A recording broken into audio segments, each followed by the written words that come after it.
দক্ষিণবঙ্গে নিম্নচাপের দরুন ভয়াবহ বৃষ্টিপাতের জন্য বিস্তীর্ণ এলাকা আজ জলমগ্ন। দক্ষিণবঙ্গের সমস্ত জেলা এবং কলকাতার রাস্তায় রাস্তায় জল জমে গিয়েছে। মানুষজন ভীষণ কষ্টে দিন অতিবাহিত করছে। আমাদের উচিত প্রত্যেকের পাশে এই সময় দাঁড়ানো, যার যেভাবে সামর্থ্য সেভাবে সাহায্য করা প্রত্যেকের কর্তব্য। আশা করব এই দুর্যোগ তাড়াতাড়ি কেটে যাবে এবং মানুষের মুখে হাসি ফুটবে। তো আজ যে বিষয় নিয়ে ভিডিও করতে এসেছি, আজ মূলত প্রাইমারি সম্পর্কিত কয়েকটি বিষয়, ভীষণ গুরুত্বপূর্ণ বিষয় নিয়ে আলোচনা করতে এসেছি। আপনারা জানেন, এর আগে মাননীয় মুখ্যমন্ত্রী মমতা বন্দ্যোপাধ্যায় বলেছেন সমস্ত নট ইনক্লুড যারা অ্যাবজর্বড হতে বাকি আছেন 2014 টেটে পাস করার পরেও এবং ট্রেন্ড হওয়ার পরেও তাদের প্রত্যেককে ধাপে ধাপে নিয়োগ করার কথা তিনি বলেছেন। এখনও পর্যন্ত কিন্তু একটা ধাপ সম্পূর্ণ কমপ্লিট হয়নি, সুতরাং দ্বিতীয় ধাপ হবে কবে সেই নিয়ে চাকরি প্রার্থীদের মধ্যে, বিশেষ করে যারা নট ইনক্লুড আছেন তাদের মধ্যে ভয়ানক দুশ্চিন্তা। এই দুশ্চিন্তার শেষ কবে সেই নিয়েই মূলত আজকের ভিডিও। বিভিন্ন যে খবরাখবর পেয়েছিলাম আপনাদের কাছে নিয়মিত সেই খবরগুলো তুলে ধরেছি। যে খবর ছিল যে পুজোর আগেই একটা নট ইনক্লুডদের একটা লিস্ট আসবে, তো এখনও পর্যন্ত কয়েকদিন আগেও পর্যন্ত খবর পেয়েছি এবং গত দুদিন আগেও খবর পেয়েছি যে পুজোর আগে নট ইনক্লুডদের একটা লিস্ট আসবে। কিন্তু এর মাঝখানে আমি বলেছিলাম যে এর মাঝে ডিএলএড অগ্রাধিকার মামলা একটা বড় ইম্প্যাক্ট ফেলতে চলেছে। কি ইম্প্যাক্ট? 2014 টেট পাস ক্যান্ডিডেটদের মধ্যে যদি শুধুমাত্র ডিএলএড নিয়োগ করা হয়, যদি ডিএলএডদের অগ্রাধিকার প্রসঙ্গ এসে যায়, তাহলে কিন্তু যারা বিএড আছেন তাদের আশাটা অনেক দূর পর্যায়ে পৌঁছে গেল। কেননা নট ইনক্লুডদের মধ্য থেকে তখন ডিএলএডদের আগে নিয়ে নেওয়া হবে। অবশ্য যেহেতু মুখ্যমন্ত্রী মমতা বন্দ্যোপাধ্যায় ঘোষণা করেছেন, সুতরাং তারপরেও বিএডদের নিতে পর্ষদ বাধ্য, যদি মুখ্যমন্ত্রীর কথা মানা হয়। কিন্তু মুখ্যমন্ত্রীর কথা কি পুঙ্খানুপুঙ্খভাবে মানা হয় না। এর আগে মুখ্যমন্ত্রী বলেছিলেন যে জানুয়ারি ফেব্রুয়ারির মধ্যে 16,500 নিয়োগ সম্পন্ন করা হবে। আপনাদের সামনে নিয়োগ, এখনও পর্যন্ত নিয়োগ সম্পূর্ণ হয়নি। এর আগে মুখ্যমন্ত্রী আপার প্রাইমারি নিয়ে বলেছিলেন, সেই নিয়োগ হয়নি। সুতরাং মুখ্যমন্ত্রী যে কথাটা বলেন সেই কথা সবসময় সম্পূর্ণ সত্যি হয় না। হয়তো তার কথার মধ্যে হয়তো অনেস্টি বা সাধুতা থাকতে পারে, কিন্তু শেষ পর্যন্ত সেটা দিনের আলোর মুখ দেখে না, এটাই বাস্তব। তো সে যাই হোক, এখন নট ইনক্লুডদের নিয়োগ কিভাবে হবে? দুটো অপশান আছে। একটা হচ্ছে যে পুজোর আগে যে লিস্ট আসবে কিনা, দ্বিতীয় হচ্ছে যে 2017 সালের নিয়োগের সাথে অ্যাবজর্ব করবে কিনা। এখনও পর্যন্ত 11,000 মতো ক্যান্ডিডেট বাকি আছে অ্যাবজর্ব হতে। 8 থেকে 11 প্রকৃত সংখ্যাটা জানা নেই।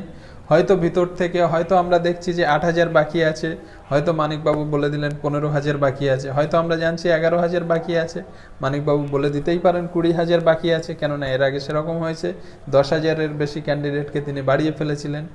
তো এবারেও যে বাড়বে না তার কোনো গ্যারান্টি নেই, বাড়তেও পারে। সুতরাং কত ক্যান্ডিডেট আছে, যতক্ষণ না পর্ষদ নোটিশ দিয়ে জানাচ্ছে বা পর্ষদ সরাসরি কিছু বলছে, ততক্ষণ প্রকৃত ক্যান্ডিডেটদের সংখ্যা আপনি যতই জানুন কিছুই জানেন না। এবারে এই সঙ্গে ডিএলএড মামলার সম্পৃক্ততার কথা একটু বলি। ডিএলএড মামলাটা কিভাবে এসছে? বিচারপতি অভিজিৎ গঙ্গোপাধ্যায়ের কাছে গত 8ই আগস্ট এই মামলাটা উঠেছিল। এই মামলা একা ওঠেনি, এই মামলার সঙ্গে উঠেছিল 60, 70 এবং 165 নম্বর মামলা।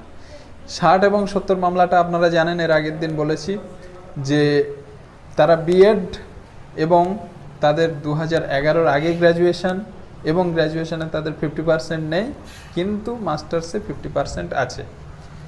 এবং যে তারা বিএড যেহেতু, সুতরাং এই ডিএলএড অগ্রাধিকার মামলার সাথে বিচারপতি শুনবো বলেছিলেন গত 24 তারিখে মামলাটি উঠেছিল। বিচারপতি ডিএলএড অগ্রাধিকার মামলা প্রসঙ্গে বলেছিলেন এটা ভীষণ গুরুত্বপূর্ণ মামলা, এই মামলাটার বিস্তারিত শুনানির প্রয়োজন আছে, সুতরাং একটা ছুটির দিনে শুনতে হবে। আগামী শনিবার 18 তারিখে এই ছুটির দিন যেহেতু, সুতরাং এই ছুটির দিনে তিনি শুধুমাত্র এই মামলাটা শুনবেন বলে ফিক্সড করেছিলেন। কিন্তু তারপরে বিচারপতি আবার মামলাটি তোলেন। সেখানে পর্ষদের পক্ষ থেকে বলা হয় যে পুজোর আগে আমাদের এই মামলার রায় চাই। পর্ষদ না, পিটিশনারদের পক্ষ থেকে পর্ষদের উকিল বলেছিলেন যে যেহেতু পুজোর আগে আমরা 2017-র রেজাল্ট বের করব, তার আগে এর একটা নিষ্পত্তি করতে চাই। কিন্তু গত শনিবার শেষ পর্যন্ত কি হলো?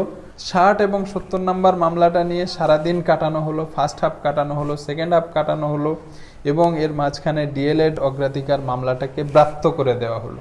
তো 60 এবং 70 মামলার কি খুব গুরুত্বপূর্ণ বিষয় নিয়ে কাটানো হলো না? শুধু 2011-র অ্যামেন্ডমেন্ট, 2018-র অ্যামেন্ডমেন্ট, এই সমস্ত অ্যামেন্ডমেন্ট, একই অ্যামেন্ডমেন্ট বারবার করে পড়ানো হয়েছে, বারবার করে দেখা হয়েছে এবং পুরো বিষয়টা চক্রাকারে বারবার ঘুরতে থেকেছে। বিচারপতির কাছে যে মামলা শেষ করতে 1 ঘন্টা 2 ঘন্টা শুনানি এনাফ হয়ে যায়, কিন্তু শেষ পর্যন্ত তিনি 60 এবং 70 নম্বর মামলাটা তিনি শেষ করতে পারেননি। কিছু একটা সমস্যা ছিল, না হলে যে মামলাটার প্রায় শেষের দিকে একদম রায় বেরোনোর কথা বিচারপতি নিজে বলেছিলেন, সেই মামলাটাকে কিভাবে এইভাবে চেপে দেওয়া হয়। ডিএলএড অগ্রাধিকার মামলার রায় বেরোনোর ক্ষেত্রে এর আগেও আমি ডিএলএড মামলার আমার আগের ভিডিওগুলো দেখবেন, সেখানে রাজর্ষি ভরদ্বাজের বেঞ্চে যা যা শুনানি হয়েছিল সেগুলো আপনাদের ডিটেলস তুলে ধরেছি। সেখানে দেখা যাচ্ছে যে বিচারপতি রাজর্ষি ভরদ্বাজও রায় দেওয়ার মুখে ছিলেন, তিনি বারবার বলেছিলেন আমি মামলাটা নিষ্পত্তি করব, রায় দেব, কিন্তু তারপর কোনো একটা পাকে চক্রে পড়ে কিন্তু ডিএলএড অগ্রাধিকার মামলা খিচুড়ি হয়ে যাচ্ছে, রায় বেরোয়নি। বিচারপতি অভিজিৎ গঙ্গোপাধ্যায়ের কাছেও এই কেসটা হলো এবং শেষ পর্যন্ত ডিএলএড অগ্রাধিকার মামলার কিন্তু কোনো রায় বের হয়নি এবং ব্যাপারটা এবং খিচুড়ি পাকিয়ে এবং কবে যে লিস্টেড হবে সেই ব্যাপারেও আর কিছু নেই। এই জিনিসটা একই ব্যাপারটা বিচারপতি রাজর্ষি ভরদ্বাজের ক্ষেত্রে হয়েছিল, সেম জিনিস পুনরাবৃত্ত হয়েছে বিচারপতি অভিজিৎ গঙ্গোপাধ্যায়ের কাছে। সুতরাং আমার যেটা মনে হচ্ছে এখন সেই কাঙ্ক্ষিত পরিসমাপ্তি হয়তো কখনোই নাও আসতে পারে, হয়তো বহু পরে আসতে পারে, হয়তো 2017-র রিক্রুটমেন্টের পরে আসতে পারে। যেটুকু বোঝা যাচ্ছে যে পিটিশনারদের উকিল এবং পর্ষদের উকিল যেহেতু একই, সেই হেতু এই মামলাটা সরকার হয়তো শেষ করতে চাইছে না। তবে এক্ষেত্রে যারা বিএড আছেন সেক্ষেত্রে তাদের একটু দুশ্চিন্তা কম হলো বলে মনে হয়। আমার যেটা মনে হচ্ছে এই মুহূর্তে ডিএলএড অগ্রাধিকার মামলার কোনো পরিসমাপ্তি হবে না।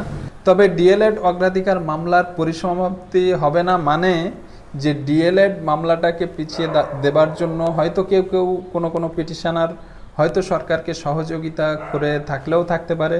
যদি সেরকম সহযোগিতা করে থাকার ব্যাপার থাকে সেক্ষেত্রে তারা সরকারের পক্ষ থেকে কোনো পুরস্কার পেতে পারে। আপনারা জানেন 478টা ভ্যাকান্সি এখনও বাকি আছে। সেই 478 ভ্যাকান্সিতে যদি আমরা দেখি যে ডিএলএড অগ্রাধিকার মামলার কোনো পিটিশনারদের এবং বেশিরভাগ পিটিশনারদের যদি চাকরি হয়ে যায় তাহলে সেক্ষেত্রে অবাক হবার কিছু নেই। এরকমটা যে হবে তাও ভাবছি না, কিন্তু এরকম একটা সম্ভাবনা আছে বলে আমার ব্যক্তিগতভাবে মনে হয়। তো এত কিছু বলার পরে এখন পরিস্থিতি কোন দিকে, নট ইনক্লুডদের চাকরি হবে কি না সেই আবার গোড়ায় চলে আসছি। পুজোর আগে শুনেছিলাম যে লিস্ট বেরোবে, লিস্ট বেরোতেও পারে এবং যদি কপাল খারাপ হয় নাও বেরোতে পারে। হয়তো 2017 সালের রিক্রুটমেন্টের সাথে 2014 টেটের নট ইনক্লুডদের নিয়োগ হতে পারে, কিন্তু সেরকম কোনো খবর আমি পাইনি। যেরকম খবর এখনও পর্যন্ত আমি পেয়েছি সেটা হচ্ছে পুজোর আগে নট ইনক্লুডদের আরেকটা লিস্ট হবে এবং কেসের ব্যাপারে যেটা ডিএলএড বনাম বিএডদের সেরকম কোনো অগ্রগতি নেই এবং এই কেসটা যে সহজে মিটবে বলে আমি সেটা বর্তমানে মনে করছি না। তো এক্ষেত্রে অনেকে প্রশ্ন করছেন যে বিচারপতির বেঞ্চ থেকে সরালে কি কিছু হবে বলে আমি ব্যক্তিগতভাবে মনে করি না। এর আগে বিচারপতি রাজর্ষি ভরদ্বাজের বেঞ্চে যা হয়েছে, বিচারপতি অভিজিৎ গঙ্গোপাধ্যায়ের বেঞ্চে তাই হয়েছে এবং পরবর্তীকালে আরও অন্য যে বেঞ্চে নিয়ে যাবেন সেখানেও তাই হতে পারে। সুতরাং এই বিষয়টা একটা বিরাট বড় ষড়যন্ত্রের মধ্যে বা বিরাট বড় পরিকল্পনার মধ্যে রয়েছে, সেটা আমাদের ছোট মাথার মধ্যে হয়তো নাও ঢুকতে পারে। তবে এখন যেটা খবর সেটা প্রাথমিকে যে সমস্ত বিএড বন্ধুরা আছেন তারা আপাতত সমান অধিকার পাচ্ছেন যতক্ষণ না এই ডিএলএড অগ্রাধিকার মামলার পরিসমাপ্তি হচ্ছে। তো আজ তাহলে এ পর্যন্তই।